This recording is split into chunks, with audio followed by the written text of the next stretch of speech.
بعد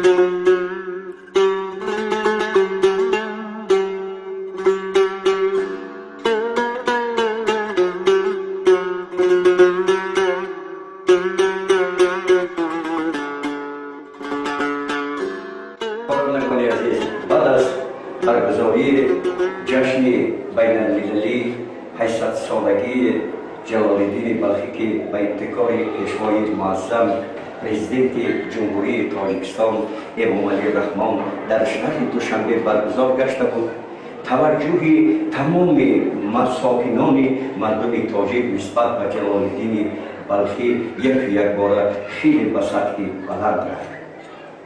از آن جمله ما نیز تصمیم گرفتیم که در زادگاه مولوی که در سنتوده و سرزمین در اساس مخصها و سندهای عالمان آورده شده است، در همین جا یک مرکزی محفلی علمی عاموی با نام بانگ نی را تأسیس دهیم و چندین مراتب با شما واخوردیم و از حیات و فعالیت مولانا و آثار او چندین سخنها گفته بودیم. بیایید با یک نوشته عالم تاجیک خورشید ضیایی رو میاریم که باید چی گفته است در اساس سند و مخصهای معتمد از عالمه افغان مرید سراجی، از ایران سعید نفسی، از امریکا لوئیس برکلی مثال آورده وطن زادبوم مولانا جلال‌الدین بلخی را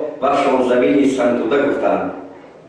از همان روزها سر کرده کوشش بر آن دادیم که تا که در زادگاه مولوی یک مرکز علمی عاموی برپا کنیم که از حیات و آثار مولانا تمام ساکنان مردم با خبر باشند.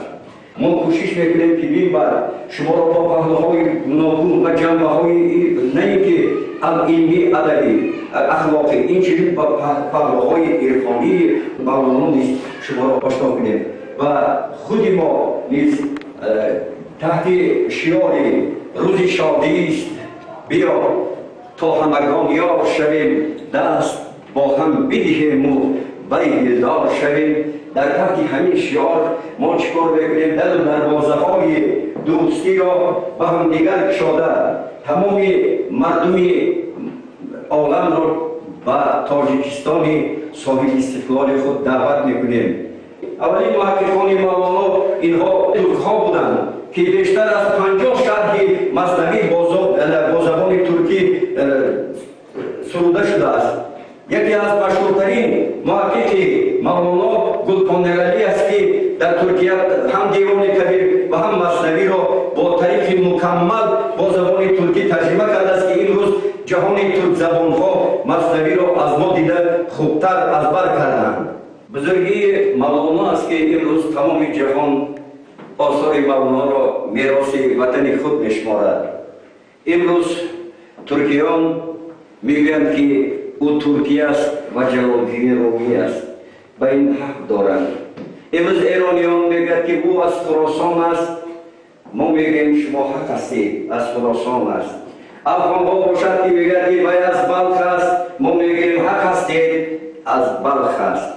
وقتی که ما میگوییم که از کدام مضافات بلخ است، آنها معین نمیکنند و در چیزی که بیشتر گفته بودیم در اساس مخصها امروز به یک خلاصه آمدند که جای زادبومی همین مولانا سنتوده بوده است.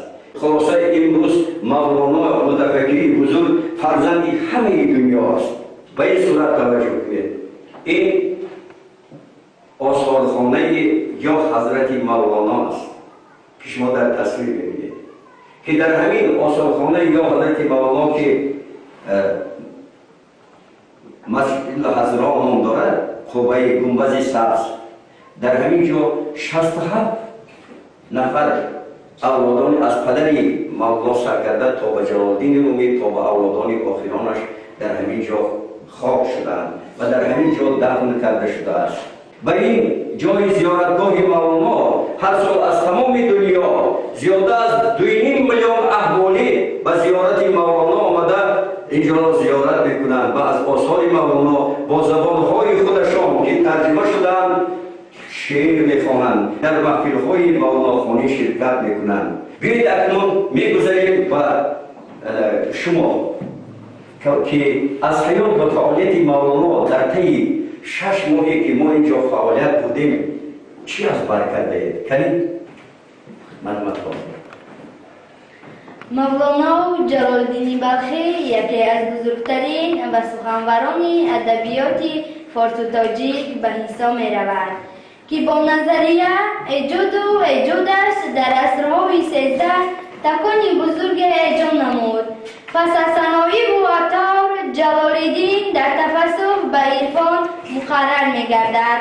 نامش محمد و لقبش جلال‌الدین اینچنین با مولانا روم شهرت دارد.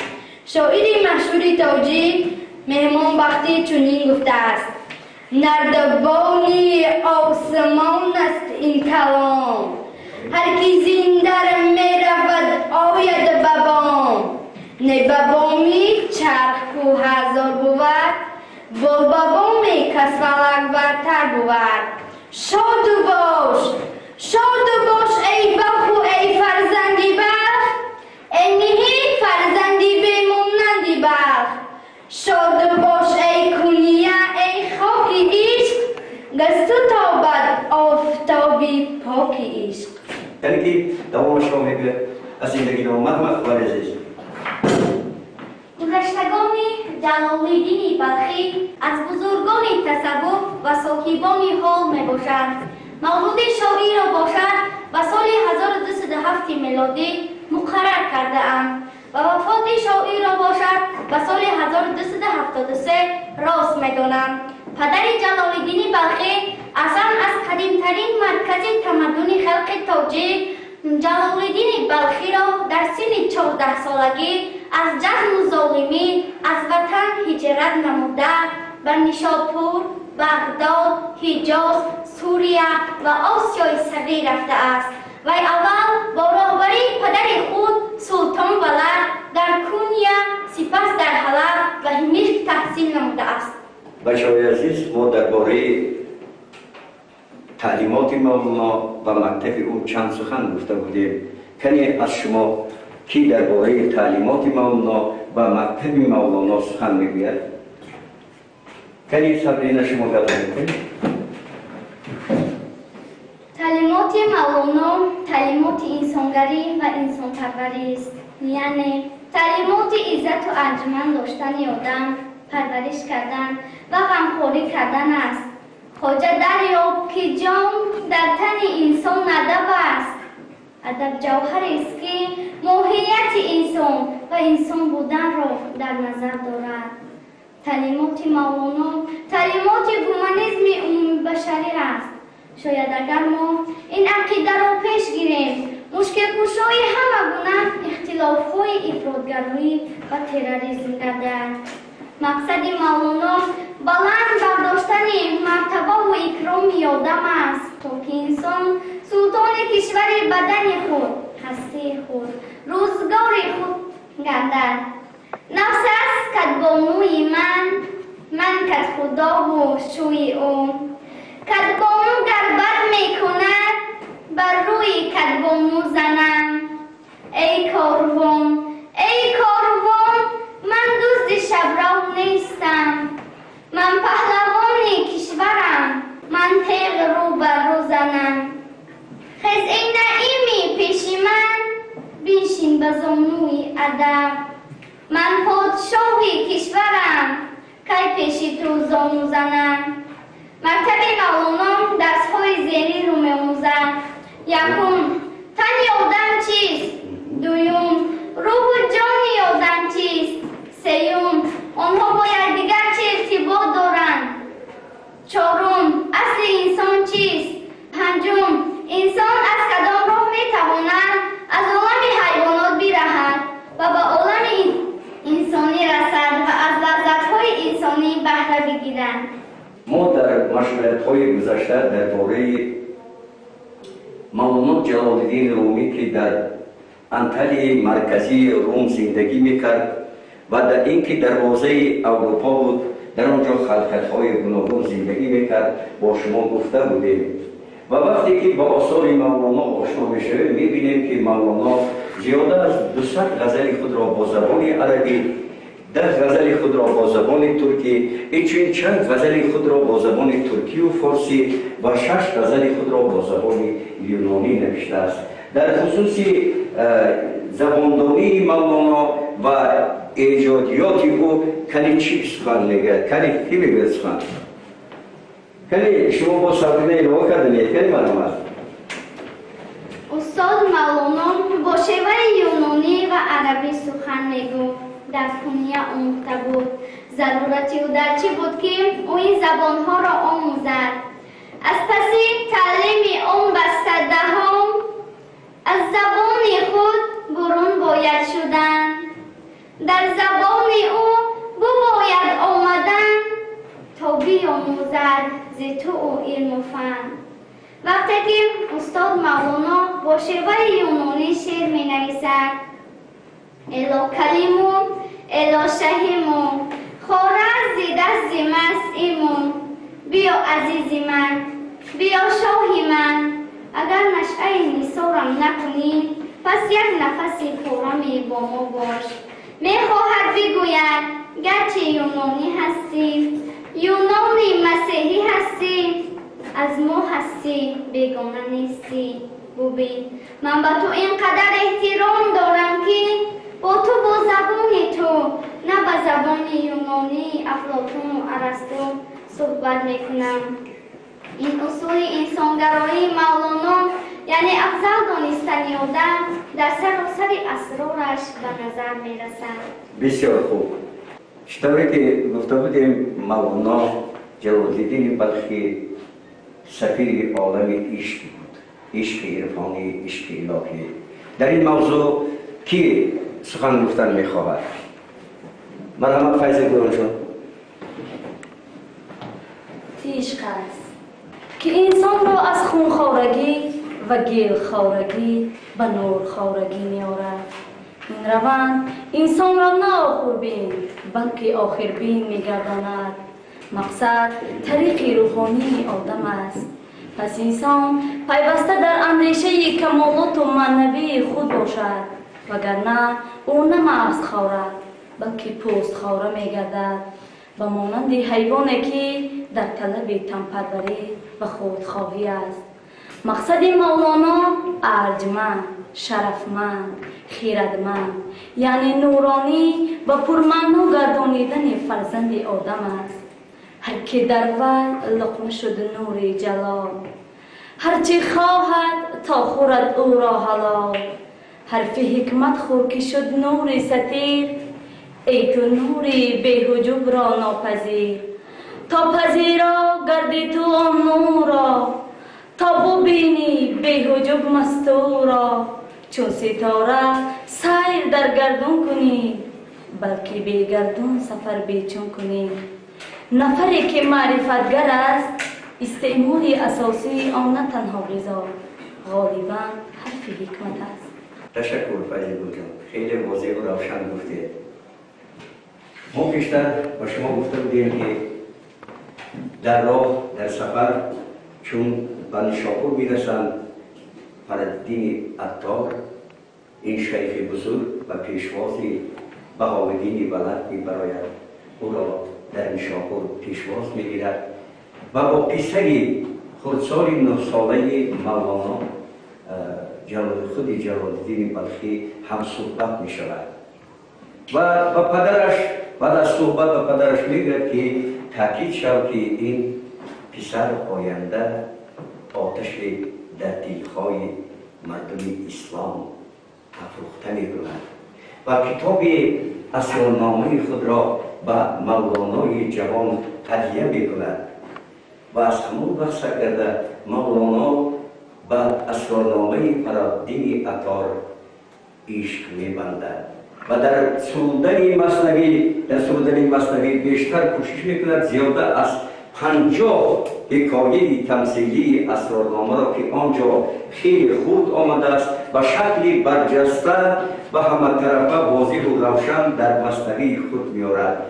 بیایید یکی از قصه های طوطی و بازارگان مولانا را ما پیش خاطر بیاریم که با اکثریت شما ما گفته بودیم کمی کی بتواند توتی بازرگانی مولانا را کند؟ مولانا جلال‌الدین بلخی در دفتر اولین مثنوی خود در داستان توتی و بازرگان روح را با توتی زیبا تشبیه می‌دهد که در قفس تنی زندانی است و می‌خواهد چگونگی رهایی از قفس را از توتیان سرزمین هندو که آزادانه زندگی می‌کردند و او بیاموزد. گفت می‌شاید که من در اشتیاق جان هم اینجا بمیرم در فراق. گه شما بر سبزگاه بر درخت این روا باشد که من در بند سخت. این چنان باشد وفای دوستان من در این حبس و شما در گلستان. یاد آرد ای نهانزین موقظان یک صبوحی در میانی مغزار. یاد یاران میمون بود خاصکایی لیلی و این مجنون بود. ای حریفانی بودی مرزومی خود من قدح ها میخورم پرخومی خود. یک قدح می نوش کن بر یادی من گر همه خواهی که بیتی دادی من. یا به یادی این فتادن خاک بیست چون که خوردی جرعه بر خاک ریز. ای عجب آن عهد و آن پیوند کو وعده های آن لبی چون قند کو. برای اثبات این فکر بیایید رو میاریم به آثار عطار نشاپوری شیخ که او هم توتی و بازرگان نیز حکایه را نوشته بود. کلی درباره این حکایه توتی و بازرگان کی گپ بزند؟ من بیبی ها جرکنی شما گپ زنید. عطار مولانا هنگام مهاجرت در راه خانه خدا در نیشابور عطار با مولانا واخوردند و عطار کتاب اسرارنامه خود را به جلال‌الدین هدیه نمود و به پدرش بهاءالدین ولد سلطان العلما تأکید کرد که همه حکایت‌های اسرارنامه در شکل برجسته در مثنوی معنوی آورده شده است. حکایت بازرگان و توتی جلال‌الدین از حکایت توتی و بازرگان عطار سرچشمه میگیرد. حکایت عطار چنین است: حاکمی هند سوی شهری چین شد و قصری شاه ترکستان زمین شد. شهر میدی توتی هم نشینش قفس کرده و سختی آهنینش. چو توتی دید هندو را برابر زفان بکشاد توتی همچو شکر که از بهر خدا ای کار پرداز اگر روزی به هندوستان رسی باز.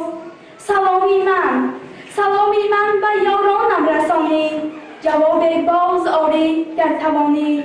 و دیشان گوی او محجور مانده دی چشمی هم نشینان دور مانده. و زندان و قفس چو سوگواره نه هم دره ورانه غمگساره. چی سازد تا رسد نزدی شما باز چی تدبیر است گفتم بر شما راز. هندو به هندوستان آمده و توتیان پیامی او را رسانید. چو بشنیدند پاسخ نیکبختان چنان از شوق افتادند بر خاک. تو گفتی جان برآمد جمله را پاک زی ایشان مردی هوشیار. عجب ماند و پشیمان شد زی گفتار. بر آخر سوی چین چون باز افتاد سوی آن توتی آمد راز بگشاد. که یاران در غمی تو جان نبردند همه بر خاک افتادند مردند. چو توتی این سخن بشنید و درها بزد اندر قفس لختی پر و باد. چو باد آتش در خویشتن زد تو گفتی جان بداد او نیستن زد. یکی آمد گریبی او نبشناخت گرفتش پای و اندر گلخن انداخت. در گلخن نشست او آن توتی خویش ز گلخن برپرید و شد چو آتش. نشست او بر سر قصر خداوند. حکیم هندو را گفت ای هنرمند مرا تعلیم داده است آن عزیزان که همچو برگ شو بر خاک ریزان. طلبگاری خلاصی همچو ما کن رهایی بایدت خود را رها کن. هر دو سخنوری عارف از مرگ و فنا زندگی تازه احیا و برقرار دریافتند و خلاصه کرده گفتند: بمیر از خویش تا یابی رهایی که با مردن نگیرد آشنایی. از آن روزی که از خود دست شستی یقین دان که از همه راه بجستی. بله خیلی خوب شرح داده. تشکر بسیار. саломат бошед. Шумо агар диққат карда бошед аз мутолиаи ду нафар ки тути ва бузургони мавлоно ва аторо шунида бошед, як фарқият ҳаст. вақте ки тути худро ба ҳаракат мерасонад, дар мавлоно уро ба соҳибаш гирифта чи ба болои бом мепартояд. вале вақте ки мо шунидем аз атор, вақте ки тути худро ба мурда меафканад, уро гирифта дар гулхан мепартояд. як фарқиятҳои ҳастанд, лекин аз ҷиҳати мазмун ҳарду ҳикоя яканд. фақат либоси нав пӯшонданд. китобе ки мавлоно қайд кардааст, ихтилофҳои миёни мазҳабҳо ҳама дар баёни забон аст. биёед як аз ҳикояҳои машҳури мавлоноро пеш хотир биёрем ки он 4 нафар марде ҳаст ки онҳо забони якдигарро нафаҳмида миёни худ ҷанҷол мекунанд. як ба хотир биёрем. кани марҳамат ноза. достони узум эйнаб ангур монда аз рӯзгори ҳалқи кӯҳан. саргузашт аст дилкашу пуршур, ҳар ки нашнида бишнавад аз ман. мастро ин сухан кунад ҳушёр, ақли хобида зон шавад бедор.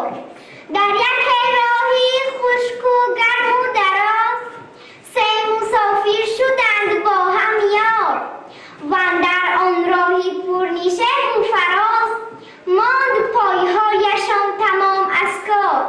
пас нишастанд дил тапотан суст, ҳар як он дардро даво меҷуст.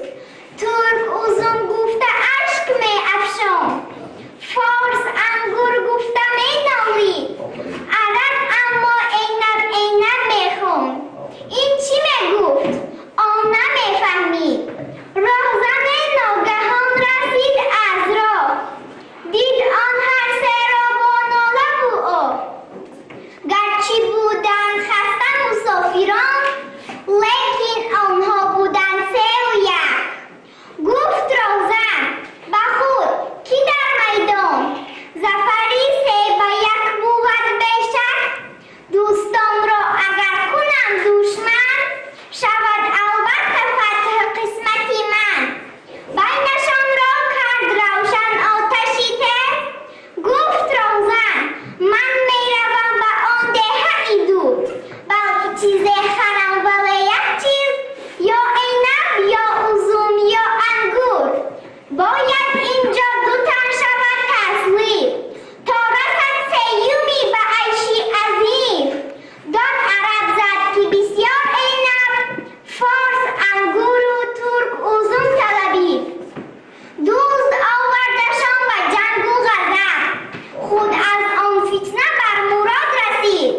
он се танғаққи шӯришу заду хурд, роҳзан моли ҳар серо бардошту бурд.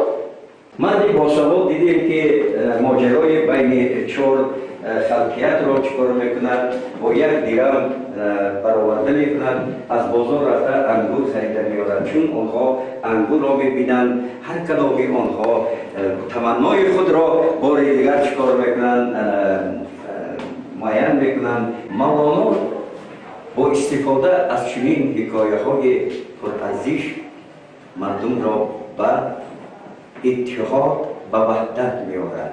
мавлоно ҷалолиддини балхиро сараввал падараш мударрисӣ кард, таълим дод.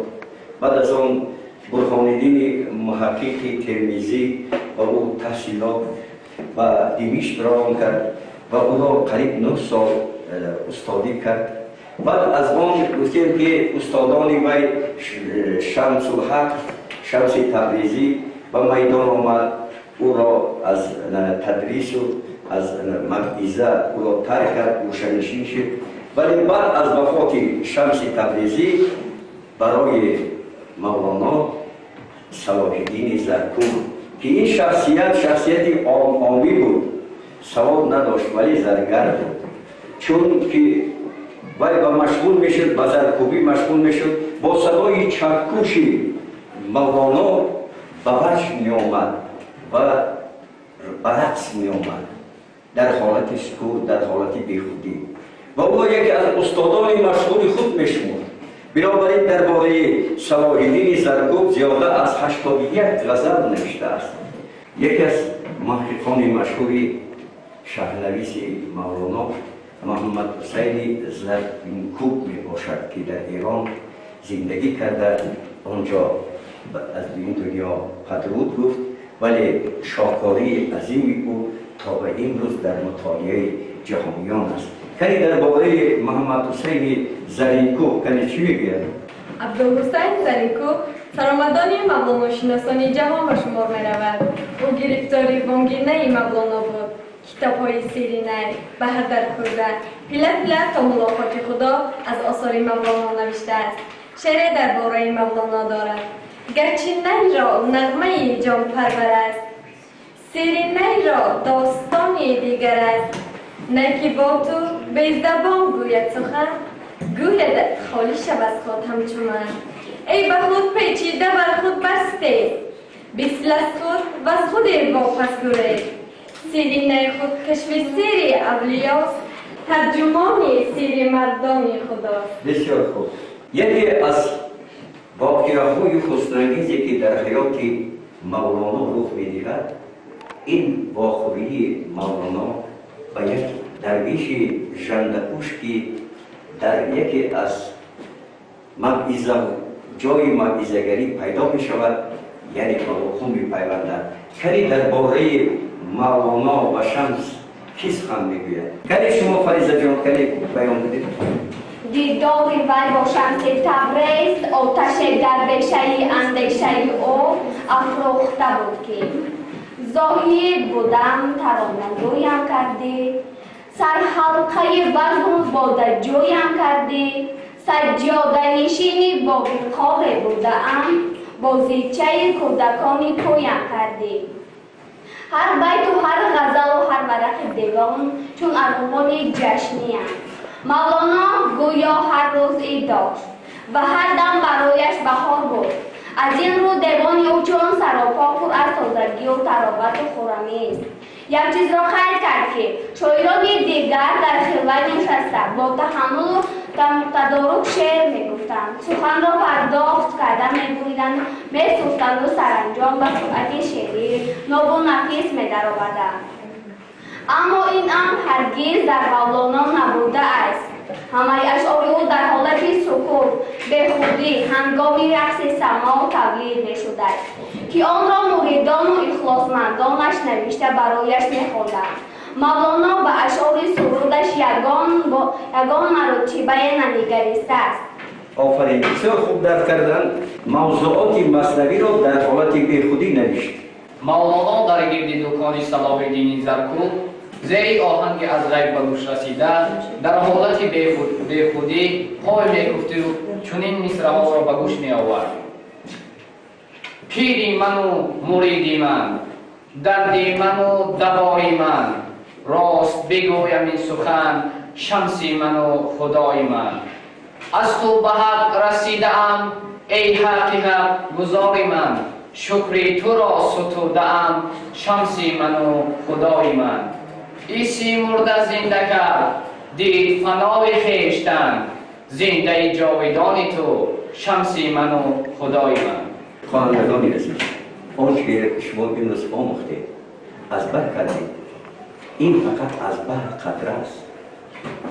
آینده ما میخواهیم که شما را همچون محققان مولانا تربیه کرده، شهرت شما را میان عالم افزون کنیم. و شما نیز فرموده های ما را به جا آورده از پی مطالعه اثرهای مولانا شود. هر کسی که ننگ و ناموس دارد برای افتخار وطنداری، برای آگاهی خود باید حیات مولانا را همیشه مطالعه کند، آثار مولانا را مطالعه کند. برای این درس ادبی برای همه شما تشکر میگویم.